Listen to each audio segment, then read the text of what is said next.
bien sûr, l'immobilier, évidemment, toujours en bonne place quand on parle de finances personnelles et de patrimoine même en France. Ludovic Usieux est avec nous en plateau, je le disais, cofondateur d'Artémis Courtage. Bonjour et bienvenue Ludovic. Bonjour Grégoire. Bon, l'idée c'était de faire un petit bilan à mi-année sur le rythme d'activité du secteur à travers la production et la distribution de crédit, évidemment, du secteur immobilier. Je me souviens, on s'était vu en début d'année avec une vision un peu prospective et vous disiez, Ludovic, donc le Haut Conseil pour la stabilité financière venait d'assouplir le durcissement de sa réglementation, enfin je ne sais pas comment ils font le présenter, bref, on avait quand même une forme de stabilisation de l'encadrement prôné, recommandé par le Haut Conseil, et vous disiez, c'est bien parce que ça va permettre quand même de distribuer du crédit, ce ne sera pas pour autant la foire au crédit cette année. Est-ce que vous confirmez effectivement ce que vous nous disiez en début d'année, là, à mi-parcours de l'année, Ludovic ? C'est un début d'année qui est dynamique quand même. On s'aperçoit qu'on a retrouvé un rythme qui est quasi comparable avec 2019. Sur une année glissante, c'est même un record de nombre de transactions. Selon les chiffres des notaires, 1 130 000 transactions sur une année glissante de mai 2020 à mai 2021. Alors, il y a évidemment un effet de report, un effet bouchon de champagne, puisque le marché s'était complètement arrêté en mars, avril, mai 2020. Donc un phénomène de report, mais un marché quand même très dynamique avec le passage à l'acte de ce qu'on avait décelé en fin d'année 2020, d'intention d'achat un peu reportée sur des villes moyennes, sur la deuxième, troisième couronne pour la banlieue parisienne. Ces choses-là ont détecté dans les calculs d'enveloppe, dans les cotations, dans les premiers contacts qu'on avait avec nos prospects, on détectait effectivement qu'il y avait l'intention de le faire. Il n'y avait pas vraiment de concrétisation dans les chiffres. Aujourd'hui, c'est le cas. Et on s'aperçoit qu'il y a de plus en plus de reports et d'éloignements, mais dans des zones... Des métropoles, oui, c'est ça. Oui, des métropoles, vers des villes attractives, de plus petite taille, qui sont à distance raisonnable de Paris, de Lyon, de Marseille, et qui profitent un petit peu de cet effet télétravail, de cet effet déconfinement, de cette volonté de se mettre un peu au vert, d'avoir un jardin, une terrasse, un balcon. On le voit concrètement aujourd'hui, même dans l'augmentation du financement du nombre de maisons. Quand on tire nos indicateurs d'activité, c'est en hausse. Dans notre réseau Artémis Courtage, c'est en hausse de quasiment 30% de financement de maisons par rapport à ce qui est resté très majoritaire, c'est-à-dire de financer des appartements. Et ben justement, dans le réseau Artémis, là, c'est quoi les points un peu chauds, les hotspots, là où il y a un surcroît d'activité lié justement à ces questions de mobilité, Ludovic ? Pas mal de dynamisme et d'attractivité sur l'arc atlantique, donc région Bretagne, Nouvelle-Aquitaine, où ça marche vraiment fort. C'est-à-dire qu'on a dans tout le réseau quasiment retrouvé un volume comparable à 2019, qui avait été une année très solide, et même très très bonne. On a retrouvé quasiment des indicateurs comparables. Mais on est en hausse sur quelques régions, dont la Bretagne et la Nouvelle-Aquitaine. Ça marche, je vous dis, ça marche assez fort sur ces régions-là, parce que Rennes est à 1h30, parce que TGV Bordeaux, etc., etc. Et pour toutes ces raisons, on est même en forte hausse par rapport à 2019 sur ces régions. Est-ce que, je sais pas, enfin la réponse est peut-être impossible, hein.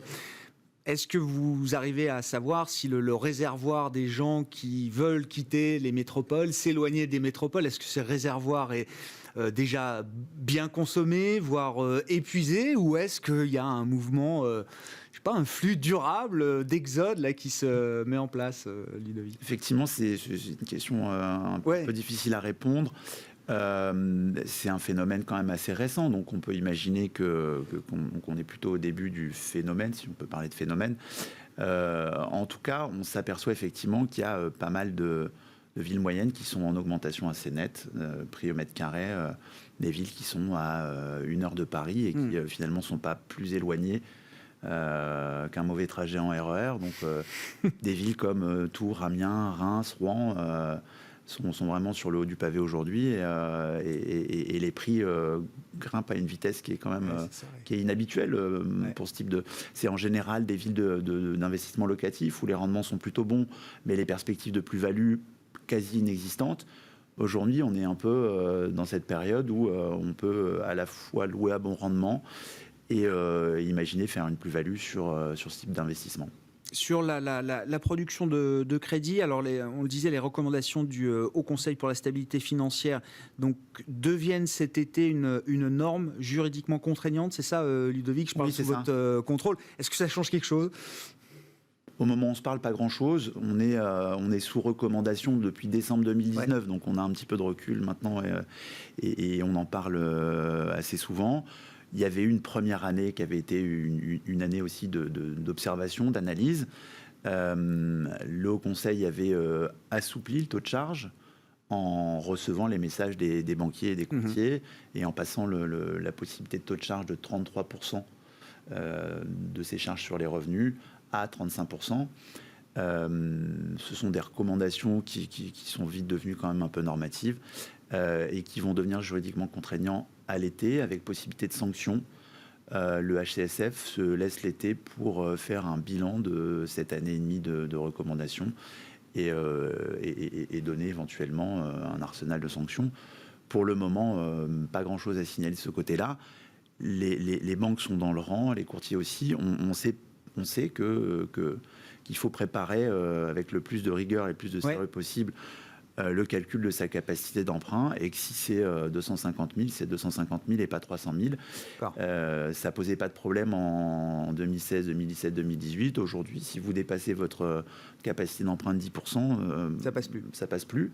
Ouais. Donc il y a un travail un peu de pédagogie aussi, d'éducation de nos prospects qui se fait plutôt bien et pour le coup, on a un taux de refus qui avait fortement augmenté en 2020, on l'avait dit à plusieurs reprises, qui est en train de... On est dans un entre-deux, c'est-à-dire qu'on n'a pas encore retrouvé dans notre réseau et dans des réseaux de confrères avec qui j'en discute, on n'a pas retrouvé la faiblesse de nos taux de refus de l'année 2019, mais on est bien plus bas que ce qu'on avait connu en 2020. Donc, et ça, c'est le signe que les dossiers sont mieux préparés, les dossiers sont moins agressifs, le client est moins agressif dans sa... Moins agressif, il n'entend pas d'une oreille distraite, on le prépare, on lui dit que c'est 300 et c'est 300, ou c'est 250 et c'est 250, et ça revient effectivement avec un financement. Si tout ça est préparé, il n'y a pas de... vous voyez bien, le nombre de transactions est quasi record, ça veut dire qu'il y a une distribution de crédit qui suit et on sera sur une année 2021 probablement un peu plus faible en production de crédit parce que le début de l'année 2020 avait été quand même assez fantastique, poussé par un dernier trimestre 2019 qui était quasi record. Mais en tout cas, ça reste effectivement une valeur refuge, l'immobilier, qui fonctionne à plein régime avec des nouvelles règles auxquelles tout le monde s'adapte. Et puis il y a un peu de flexibilité dans ce 35%. Il y a 20% de la production crédit en volume qui peut dépasser cet engagement de 35% et qui la plupart du temps bénéficie quand même au primo-accédant, ce qui me paraît être assez sain. Effectivement, quand on avait fait le point sur ces recommandations, c'est plutôt des recommandations qui vont dans le sens d'améliorer l'accès au marché des primo-accédants. C'est ça, c'est dans cette direction. Les banques, vous dites, sont plutôt en ligne avec leurs objectifs. Là, je sais pas, je lisais dans quelques papiers que l'été, qui est une période traditionnellement calme, c'est pas la meilleure période pour contacter son banquier. Mais d'ailleurs, je sais pas, est-ce que c'est une bonne période pour aller négocier un crédit, renégocier un crédit IMO? Visiblement, là, ils sont encore un peu sur le pont, de ce que je comprends, en lisant les... Tout le monde est sur le pont et on est vraiment pas en vacances. Là, on va attendre une grosse quinzaine de jours et peut-être même un peu plus. Les vacances commencent plus tard cette année, j'ai l'impression, mais de manière assez globale. Il y a une saisonnalité dans notre marché. La grosse période, c'est mars, juillet, et puis après octobre à décembre. Là, il y a pas mal de dossiers, effectivement, dans les tuyaux. Il y a eu un phénomène aussi un peu de bouchon. Il y a eu une grosse activité il y a 2-3 mois. Et ça se ressent maintenant avec quelques longueurs et quelques lenteurs dans les back-office, des délais d'analyse qui sont un peu plus longs. Donc, il y a un stock de dossiers sur les bureaux et dans les ordinateurs de nos partenaires bancaires qui ne se dément pas et qui ne se tarit pas pour le moment. Mais on arrive à gérer en dépassant ou en arrondissant un petit peu les délais de conditions suspensives ou en prolongeant les promesses de vente, on arrive à s'en sortir sans trop transpirer. C'est plutôt des bons problèmes. Ah bah non, mais c'est sûr, oui. Mais à partir au mois d'août, c'est effectivement en général un peu plus calme et on a affaire à des investisseurs ou à des clients ou des prospects qui sont particulièrement motivés à partir de, on va dire que la deuxième quinzaine d'août est traditionnellement beaucoup plus calme. Et ça reprend à la mi-septembre, une fois que tout le monde est rentré et que tout le monde a payé ses impôts. Bon, et vous disiez, Ludovic, qu'effectivement 2021 sera une très très bonne année, peut-être un peu en dessous de 2020, qui effectivement, vous l'avez expliqué, entre le quatrième trimestre 2019 et le premier trimestre 2020 était finalement une année assez exceptionnelle. C'est pas un plus haut historique, mais on a dépassé 200 milliards de volume de crédit distribué, donc c'était une année très solide, grosse année. On sera probablement un peu en retrait, alors on est qu'à mi-année, donc c'est un peu de divination, mais on sera probablement un petit peu en retrait, mais sur des niveaux qui sont quand même très solides. Merci beaucoup Ludovic d'être venu nous apporter votre éclairage et voilà l'ambiance du moment sur le marché immobilier à travers la distribution, la production de crédit immobilier. Ludovic Usieux qui était à nos côtés en plateau dans Smart Bourse à la mi-journée, cofondateur d'Artémis Courtage. On se retrouve ce soir en direct à 18h30 sur Bismart.